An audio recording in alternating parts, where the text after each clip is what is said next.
Hey guys, welcome back to my channel. If you're new here, I am Deneen and this is Design by Deneen.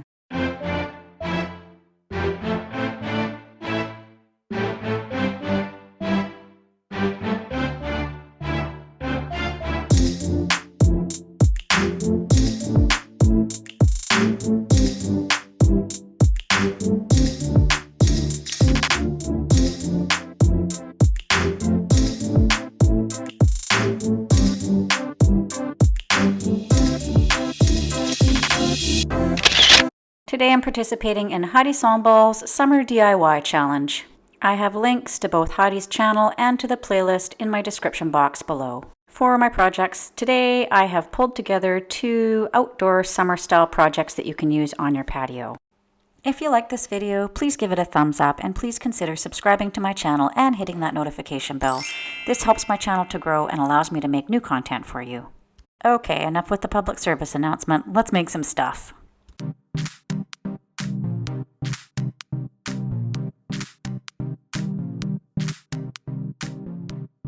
I picked up these wooden butterfly shapes at the Dollar Tree, and then I just gave them a coat of gold metallic Rust-Oleum spray paint.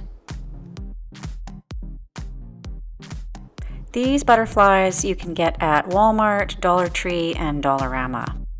So I picked 2 sizes that would work with the size of the wooden cutouts, and I gave them both a coat of spray paint in gold, and you want to do both sides because you're going to see both sides of these.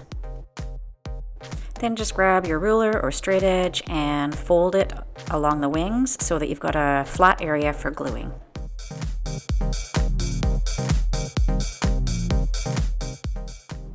And now we're going to put all 3 pieces together. So using hot glue, just run a bead of glue along the flat portion where you folded and then adhere it to the wooden shape.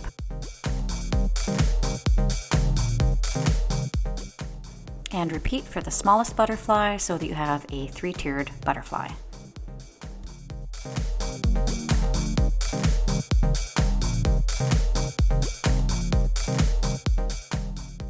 So next we're going to add some bling, and I'm just adding adhesive rhinestones using my X-Acto knife. And for the last bit we're going to add a strip down the middle and as well as the antennas.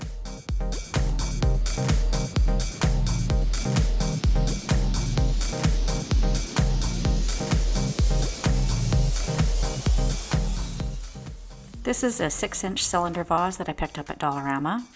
And this ribbon I actually picked up at the fabric store. It was in the Christmas section and it was on sale for 60% off, and I just think it's gorgeous.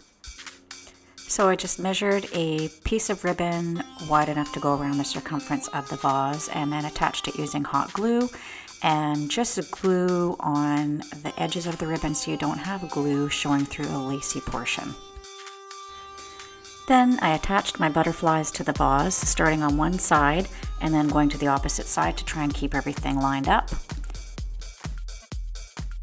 I used both E6000 and hot glue. I put a line of E6000 down the middle and then put a little bit of hot glue on either side. The hot glue holds it in place while the E6000 is drying because it takes quite a while for that glue to dry. So I've just centered them half on and half off the ribbon. This is a really pretty outdoor candle holder, although I would not leave it out in the rain, but it's nice for your patio on a warm summer's night. You could put a citronella candle in it. I've used it with a floating candle and also just a straight white candle, and here's a shot of it for you at nighttime.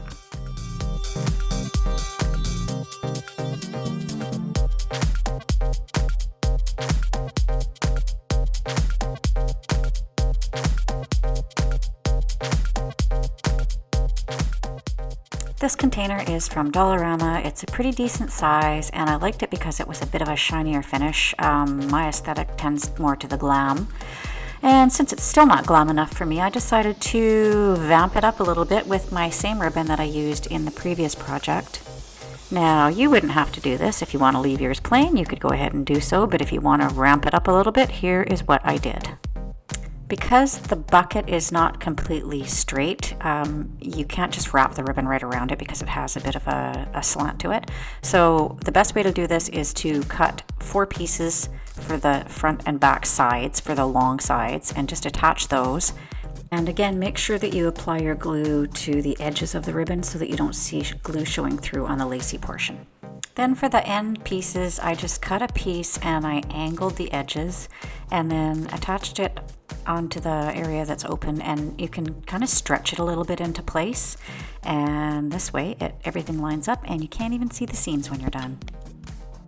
And then I just decided to add one more little piece of embellishment. I had this kind of fun ribbon kicking around and it fit perfectly in the little opening, so I added this to bling it out just a little bit more. To start with, I added a layer of sand into the bottom. I just happened to be lucky enough to have a big old pile of sand in my backyard. I'm not sure if that's actually a good thing or not. Using these Thermoglow pots from Dollar Tree, these are actually for chafing dishes, and it's basically a gel fuel, the same kind you use in fondue pots. And then I'm just obviously taking some rocks out of my backyard, and I'm just doing a layer of rocks on top. The reason I'm adding the rocks is because originally I tried it with just the sand, and the sand kind of made the stones all dirty. For the top layer, I'm adding these pretty black river rocks that I picked up at Dollar Tree. And because I like my glitter, I'm also adding some acrylic rhinestones to give it that little extra bit of bling.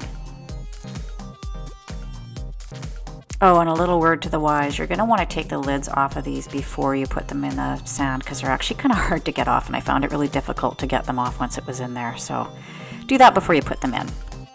And here is our DIY tabletop fire pit in action. It's the flame's not quite as orange as I would have liked it, but it sure puts off a lot of heat.